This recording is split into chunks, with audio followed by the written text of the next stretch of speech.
pesan dan nasihat saja hadirin untuk diri saya dan panjenengan semua. Jangan tinggalkan menuntut ilmu apapun yang terjadi hadirin. Ada sebuah kisah di negeri Damaskus. Damaskus itu di Syria. Di Syria ini ada kuburan.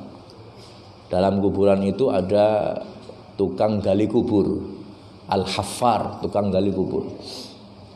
Satu ketika ada wanita datang minta kepada penggali kubur untuk digali kuburan untuk anaknya. Tukang gali kubur, galikan kuburan untuk anak saya. Akhirnya digali, setelah itu dibawa jenazahnya, mayitnya dibawa. Kemudian mayit diserahkan kepada penggali kubur yang ada di bawah luangan, di bawah liang lahat. Kemudian diterima, ketika akan meletakkan, ternyata kuburan ini seakan-akan buka hadirin. Terbuka dan terlihatlah satu taman surga. Saking kagetnya penggali kubur ini sampai-sampai beliau pingsan. Selesai pingsan hadirin, mayit sudah dikubur, berlalu sekian bulan. 3 bulan, 5 bulan kemudian si wanita itu datang lagi, minta sama penggali kubur untuk membikinkan liang lahat lagi.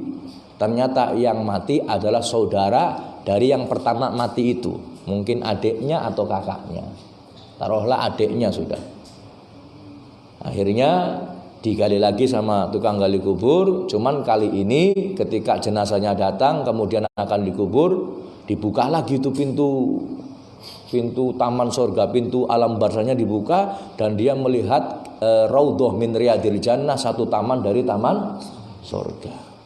Tapi kali ini dia nggak pingsan. Setelah dikubur, selesai dikubur, dikejar wanita tersebut. Ibu, mohon maaf, saya mau tanya, yang meninggal siapa? Beberapa bulan yang lalu ada yang meninggal, sekarang yang meninggal itu siapa mereka berdua? Dijawab sama ibu tersebut, yang pertama itu anak saya, yang nomor 1 meninggal dunia, yang kedua adiknya juga meninggal dunia. Kenapa mas? Kenapa pak? Iya, waktu pertama saya nguburkan, saya melihat pintu taman surga dibuka dan saya melihat keindahan di alam barzah. Sampai saya nggak kuat, saya pingsan. Yang kedua pun demikian sama. Akhirnya penggali kubur ini tanya, itu siapa? Apa pekerjaan mereka? Apa amalan mereka? Akhirnya si ibu ini menjawab, yang pertama anak saya itu tolabul ilmi, santri sedang menuntut ilmu, kemudian meninggal dunia. Oh pantes.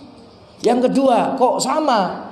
Penuntut ilmu juga. Yang kedua bukan penuntut ilmu, cuman dia an-najjar. Dia ini tukang kayu. Tukang apa? Tukang kayu. Cuman duitnya sebagian untuk membayari orang yang menuntut ilmu, bayari kakaknya atau bayari adiknya. Dia kerja, cuman sebagian besar hartanya untuk saudaranya yang sedang menuntut ilmu. Dianya nggak menuntut ilmu.